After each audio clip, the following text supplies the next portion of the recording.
Vincent was trapped in the burning apartment. I suffered extensive burns over my body trying to save him. He was moved and told me he would love me forever, so we got married.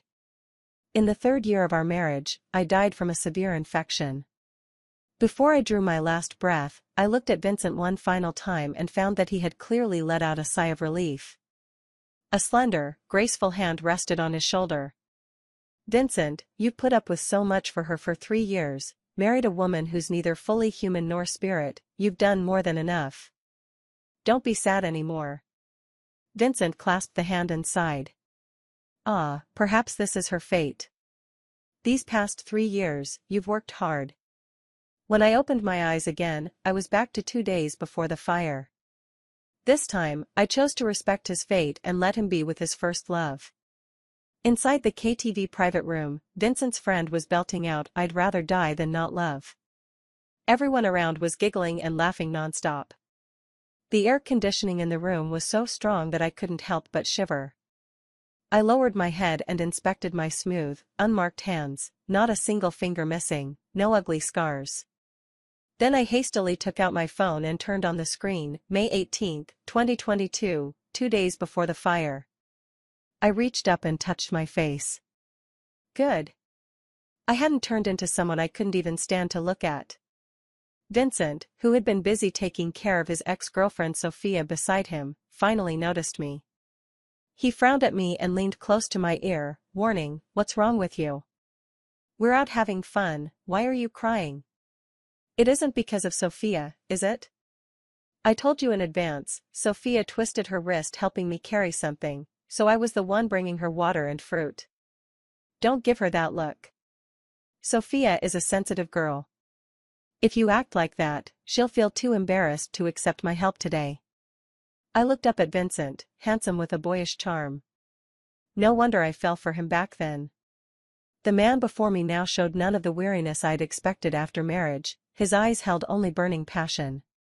Too bad that intense feeling wasn't for me. I hadn't said a word, just made a wrong face, and Vincent immediately worried Sophia might be hurt. How ridiculous that in my previous life I was blinded by love and failed to see his true heart. Seeing that I wasn't speaking, Vincent impatiently reached out to wipe away my tears. "All right, stop it. Which one do you want? I'll get it for you, okay?" His grip was strong. I felt a sting of burning pain across my skin. That pain instantly triggered all those painful memories, and I reflexively flinched backward. Vincent's hand awkwardly froze in the air. At this moment, Sophia, looking pitiful, moved closer. "Bella, are you upset because of me? What happened between Vincent and me? It's all in the past. If you mind." She bit her lip, cast a reluctant glance at Vincent, and then a tear slipped down. Then I. Before she could finish, Sophia choked and couldn't speak. Vincent, a little pained, wrapped an arm around her shoulders and carefully, gently wiped her tears, not at all like the rough way he had wiped my tears a moment ago. "What nonsense are you talking? There's nothing improper between us. There's nothing wrong with a perfectly innocent, open relationship. There's no need to avoid it." Then Vincent turned to glare at me, his tone commanding, "Bella, apologize to Sophia." Thinking of the sight on my deathbed in my last life, Sophia and Vincent wrapped in each other's arms, biting at each other, I couldn't help but wonder whether during those rare moments of passion last time, Vincent was always calling out Sophia's name.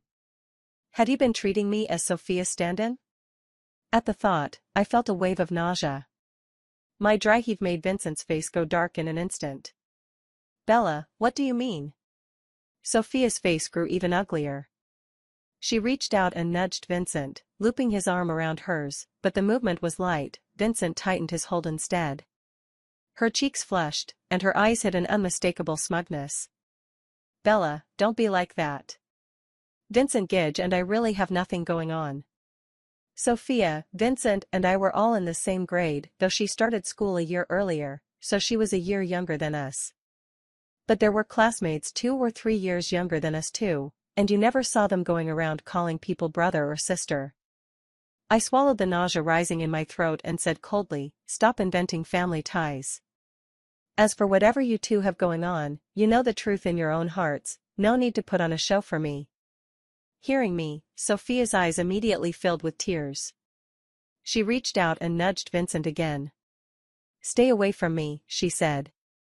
I don't want people talking about me behind my back. Vincent frowned, holding Sophia's arm motionless, protecting her in his embrace as if he were her boyfriend. 03. He looked at me with a cold expression. Bella, do you have to make such an unreasonable scene today? Sophia has been accommodating you again and again, taking care of your mood, and you still deliberately pick on her? Don't you know how important a girl's reputation is? What do you mean by saying that? Or do you think that if I'm dating you, I can't have any friends of the opposite sex? Don't use your filthy thoughts to defile our relationship. At that moment, Vincent's friend stopped singing too, looking at me with unfriendly eyes. Not to be rude, Bella, but you're being a bit dramatic. It's only because Vincent has a good temper that he can put up with you. Exactly. Sophia and we've been friends for 7 years, we met in 10th grade.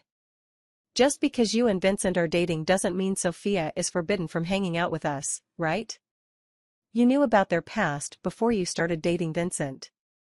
Getting mad about it all the time is just pointless now.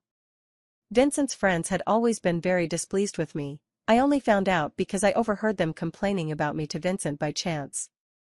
By then, I was burned all over and my face was unrecognizable, so I avoided going out and didn't want to see anyone. But Vincent ignored my wishes and invited his friends over to drink. Through the gap in the not-quite-closed door, I heard Vincent and his friends smoking and drinking. Someone mentioned Sophia, and then they started taking digs at me.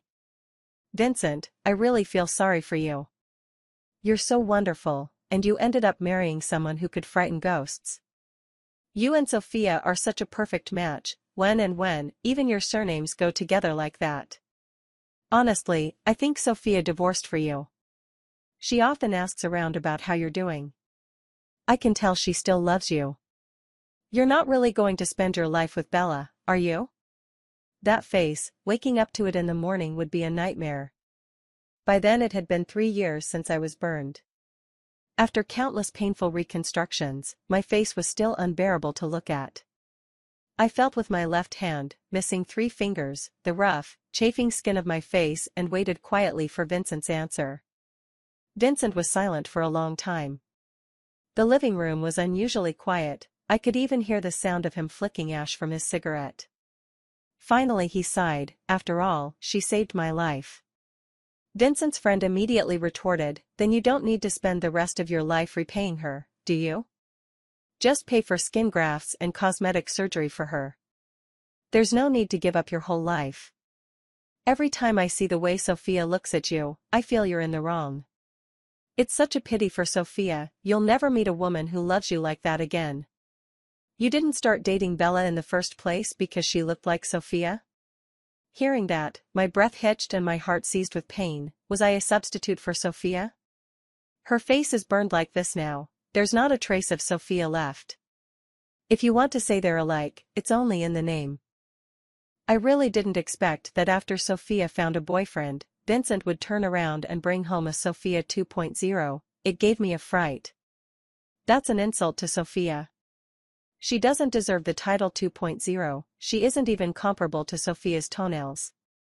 Vincent's friend judged me from head to toe right in front of him, but Vincent acted as if he hadn't heard a word, silently puffing on his cigarette. I felt as if my heart had shattered into pieces. Just when I thought that was the limit of my agony, I heard a truth that made me suffer even more unbearably. All right, don't go overboard. After all, Bella did save Vincent. If Sophia hadn't gotten drunk and gone to Vincent's apartment and started the fire, Bella wouldn't have ended up burned like this. Are you blaming Sophia? That's not what I mean, but you have to admit, if Sophia hadn't been drunk, waving a bottle and a lighter and threatening Vincent to get back together with him right away, the apartment wouldn't have caught fire. Enough. Vincent's impatient voice cut in. What's the point of talking about this? Come on. Drinks. We're not leaving sober tonight. I felt as if I'd fallen into an ice pit, so the 3 years of my living in what was essentially hell, the real, bone-deep pain, was all merely because of this pair of young lovers playing at getting back together? From the next stream of loose talk from those drunks, I pieced together the truth of the matter. Sophia and Vincent dated for a year, but she dumped Vincent for a senior who had been pursuing her. Humiliated by being dumped, Vincent turned and set his sights on me. I was moved by how earnestly Vincent courted me, so I agreed. But Vincent's relationship with someone else stirred Sophia's urge to conquer, so she immediately broke up with the senior and turned right back to flirt with Vincent. Vincent was afraid that if he agreed to Sophia she would abandon him again, so he used me to keep Sophia's attention fixed on him, binding her heart and body to him. Angry that Vincent refused to break up with me, Sophia got drunk and went to find him on May 20th. She held the bottle and a lighter, threatening Vincent that if he refused to get back together with her she'd light the booze right in front of him. Unexpectedly, when a flustered Vincent knocked her over onto the floor, the lighter suddenly exploded and actually ignited the alcohol spilled everywhere. The two of them, tangled together, didn't notice at first. Only when the flames grew out of control did they panic and call 911 to put out the fire. Just then I arrived with the carefully prepared $520 gift for Vincent. Seeing his apartment on fire, I first called the firefighters, then wrapped myself in a soaked blanket, grabbed a fire extinguisher, and rushed in to rescue him. I found Vincent and Sophia on the stairwell to the second floor. I didn't even have time to ask Sophia why she was there. I was too busy using the fire extinguisher to clear a path for them. But Vincent took the extinguisher from me, said he'd lead the way with Sophia right behind him, and told me to bring the blanket and follow at the rear to break the trail. When we reached the ground floor lobby, the ceiling suddenly collapsed and fell away, and the flames from the second floor came down with it. Walking at the front, Vincent was the most likely to get hit. Sophia screamed and dodged to the side, leaving only Vincent, who hadn't noticed any of it, still walking forward.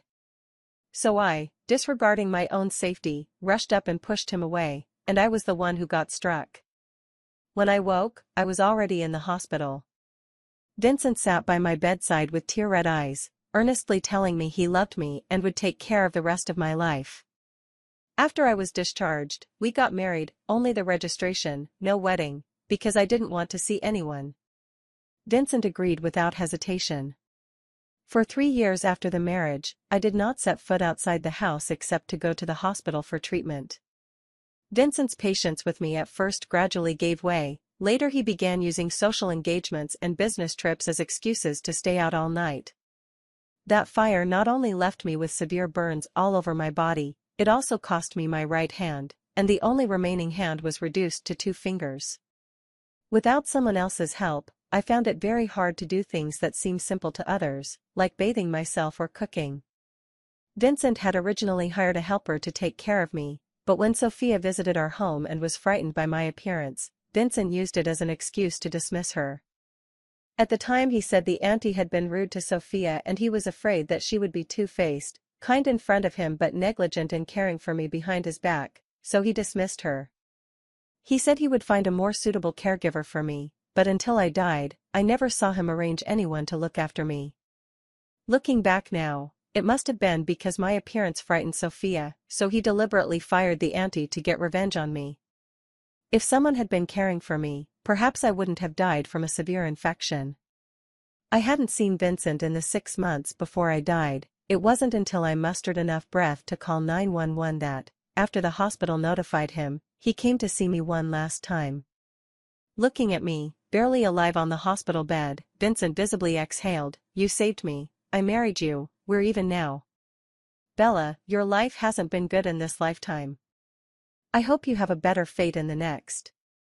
Sophia had come with him to the hospital. She put an arm around Vincent's shoulder and looked at him with pity. "Vincent, you put up with so much for her for 3 years. You married someone who's neither fully human nor ghost. What you did was more than enough. Don't be sad anymore." For her, we had to keep our 3-year secret relationship underground. People who don't know the inside story even think I'm the other woman. Sophia was something else too. Clearly we married the same year, she only got divorced last year, and yet she and Vincent had been having a secret 3-year affair. Both of them are habitual scumbags. Vincent reached out and pulled Sophia into his arms, eyes full of pity. You've suffered.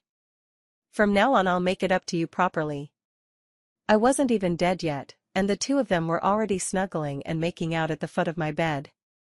I was so angry I wanted to take a knife and cut them down.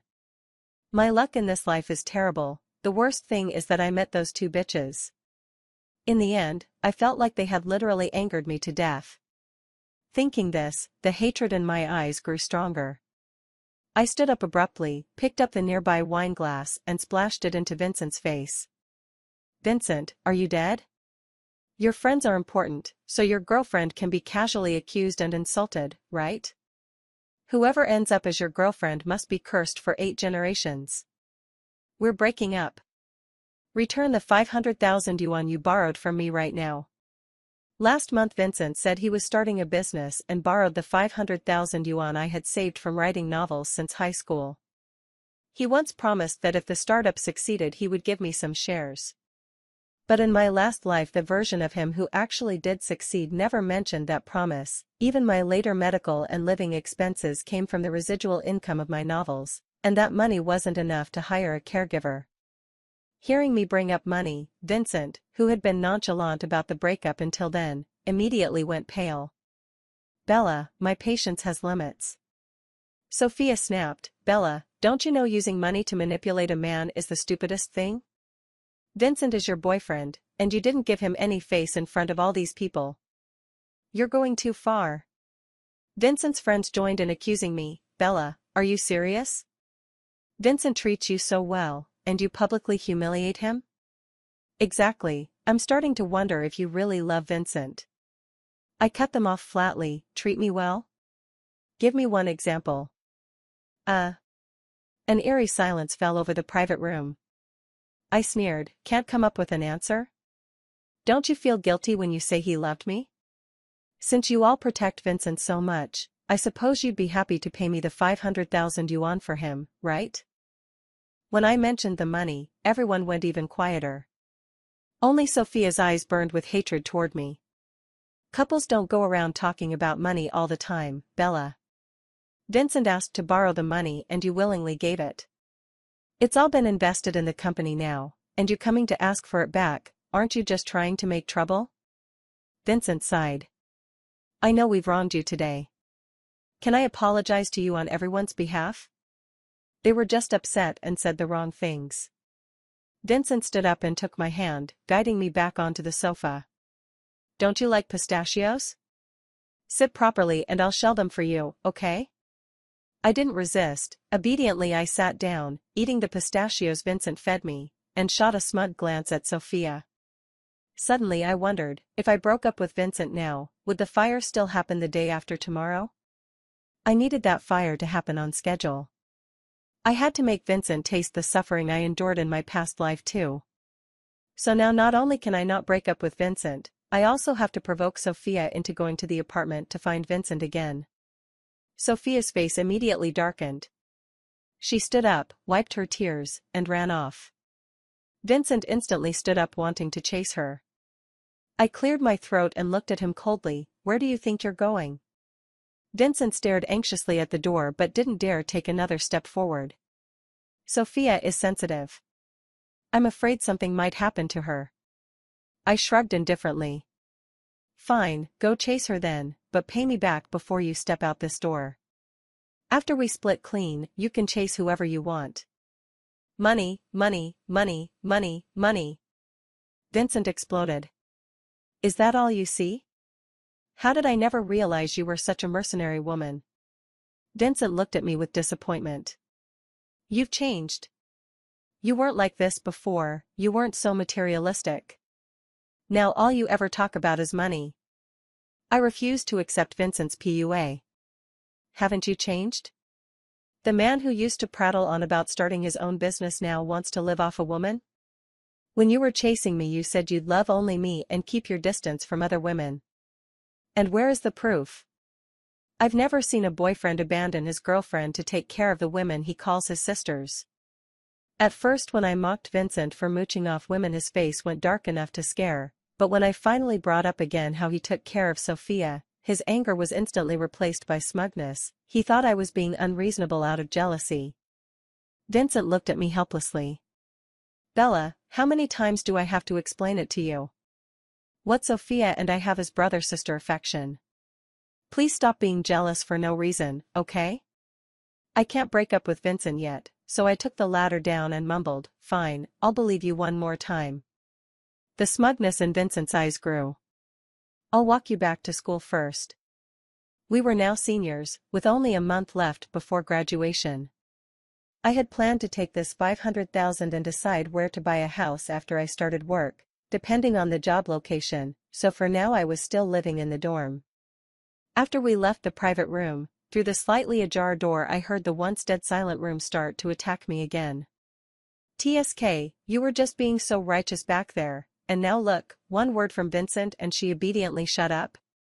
With a personality like hers, she'll be dumped sooner or later. Sophia's gentle and sweet, now that's lovable. Not an ounce of backbone, I bet every bone in him is soft. They knew I could hear, they said it on purpose for me to hear. I could hear it, and so could Vincent beside me, of course, but he acted as if he hadn't, continuing on his way. After taking me back to the dorm, Vincent turned and left, probably off to find Sophia. In the middle of the night, my phone received a picture Sophia had sent, Vincent lying on a hotel bed, shirtless from the waist up. Quickly, Sophia retracted it, she wouldn't leave a blemish on the carefully cultivated image of an innocent, harmless little white flower. But I didn't care about any of that, after all, she didn't have long to act haughty anyway. Still, to provoke her, on the 19th I clung deliberately to Vincent, making him run errands to buy things for me, feed me, and then used a triumphant look to taunt Sophia, who kept trailing behind us. Even though Vincent could tell I was doing it on purpose, he enjoyed watching two women compete for his attention, especially since my behavior made Sophia cling to him even more. He instead became utterly compliant with me. I looped my arm through Vincent's and acted coy. Vincent, tomorrow's Valentine's Day. How about celebrating at your place? You prepare a candlelit dinner for the two of us, and I'll give you a big present. After I finished speaking, I winked at Vincent. Sophia, sitting beside us, looked like she was about to contort, she practically squeezed the words out through her teeth, shameless. I feigned puzzlement and looked up at her. What did you say? Sophia tugged at the corner of her mouth. I said you two are really close. I smiled and accepted Sophia's compliment. Sophia, you too, you can't give up on love just because you met a jerk. You should find a boyfriend as well. When I said that, Vincent protested first. Sophia's still young, no rush. Don't go giving bad advice. Sophia smiled sweetly when she heard Vincent say that. I watched the two of them exchanging glances with a cold eye, only hoping they would still be able to laugh after tomorrow night. On the day of May 20th I still stuck to Vincent like glue, never more than a step away. I could tell that the closer it got to evening, the more anxious Vincent became, probably trying to think of an excuse to get rid of me. So I took an alarm clock and pretended I had somewhere else to be, leaving on my own. I hid not far from Vincent's apartment and, when I saw Sophia going carrying a bottle, I finally let myself relax. This accident would not be changed by my rebirth. Because Vincent was starting a business, he was renting a 30-plus-year-old 3-story building way out in the suburbs, but it was very close to the factory space he intended to lease. Because the rent was cheap, Vincent simply swung his hand and rented all 6 units in the building as staff dormitories. When the fire broke out, his employees were all working overtime at the factory and hadn't returned yet, so in that previous life I was the only victim of that fire.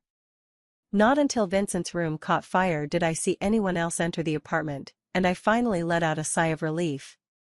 I wanted Vincent to return to the destiny line he was meant to follow, but I didn't want to make anyone else suffer. This time, without my help, Vincent was sent to the hospital with burns all over his body. Like in my previous life, he lost his right hand and 3 fingers on his left. Vincent's friend came storming over to me, pointed at my nose and spat, "Bella, you've got no conscience. Vincent is lying in the hospital like this, and you don't even go see him. Bella, I never thought you'd be this kind of person." When Vincent was fine you clung to him, and when he got hurt you ran far away. I scoffed. Vincent got hurt and suddenly remembered me? Aren't you the ones who always say I'm not good enough? Why don't you go find Sophia? Didn't you say she and Vincent were made for each other? What, Vincent's disfigured and crippled, so kind and innocent Sophia is supposed to abandon him? When Vincent and I were dating, our pure, ever-present Sophia always had time to follow us around. She wouldn't suddenly be too busy just because Vincent got hurt, would she? They were silenced by my words, and after muttering "you're ruthless" they turned and left. I snorted coldly, ignored the classmates gossiping about me, and left with them.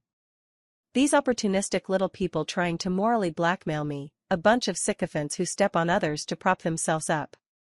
Don't be fooled by their righteous words for Vincent now. The moment he truly falls from grace, they'll be the first to kick him. But I still went to the hospital, not to see Vincent, but to collect what was owed. Vincent lay wrapped in bandages, his eyes vacant as he stared at the ceiling. When he saw me, his eyes finally lit up. "Bella, you're finally here. I've been waiting for you for so long." I had no patience for his halting, feeble nonsense.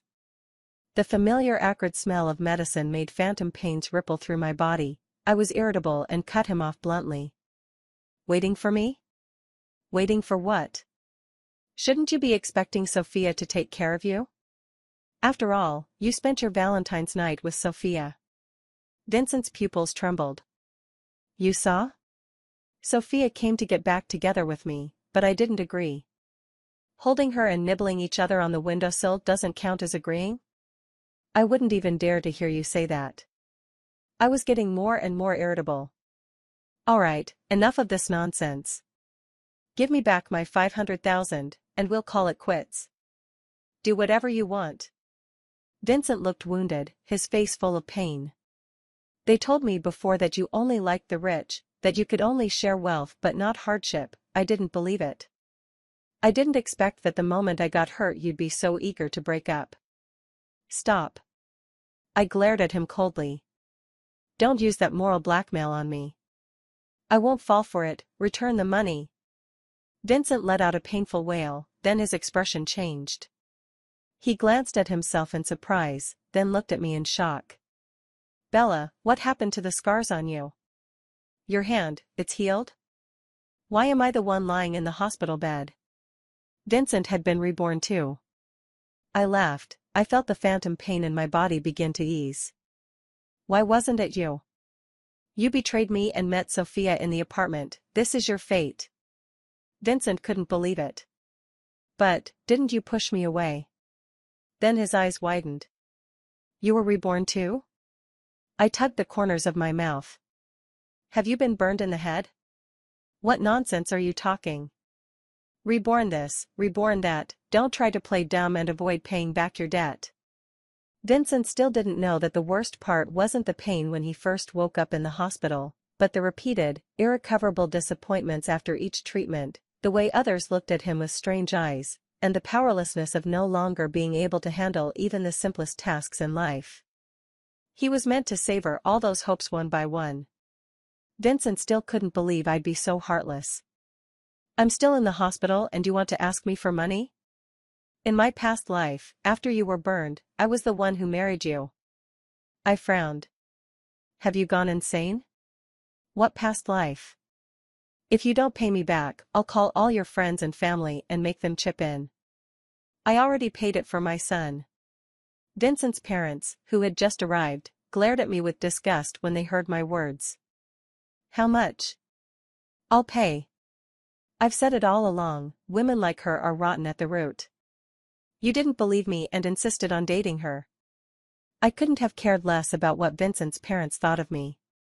They had disliked me from the start, adamantly opposed Vincent marrying me, and whenever something didn't go their way after the wedding, they came to yell at me to vent. All I want now is to get my money back. Vincent's mother transferred me 500,000, I returned the IOU I'd made Vincent write a few days earlier. After leaving the hospital, I stopped paying attention to Vincent. But some classmates kept bringing him up in my ear on purpose. So I learned that after Vincent was discharged he married Sophia. When the topic came up, some people in the crowd looked at me with contempt and loudly praised Sophia's kindness and the sacred love between them. I didn't care about any of that. Once I had my diploma in hand, I would leave the city and have nothing more to do with them, let them think whatever they wanted. Half a year later, I suddenly saw news about Vincent and Sophia again. Sophia's face was pixelated, but I recognized her at a glance. Large patches of blood still splattered her body. She tore at her throat and shouted, "He forced me. He forced me to kill him. He screamed in pain every day, beat me, cursed me, said all the suffering was my fault. He even tried to set me on fire. He wanted to turn me into a monster like him. I had no choice, I had to kill him first." Vincent's mother was being held back, struggling desperately to get to Sophia, shouting, "Give me back my son. You venomous woman. Give me back my son." After Sophia was imprisoned, netizens dug up more details. There was more to it. Apparently Sophia and Vincent had both been involved with a friend. When it was discovered, the group conspired to silence them, but unexpectedly they were caught by Vincent's parents who dropped by. I stretched, looked out at the sunny weather, and wondered whether I should call a friend and go celebrate with a hot pot.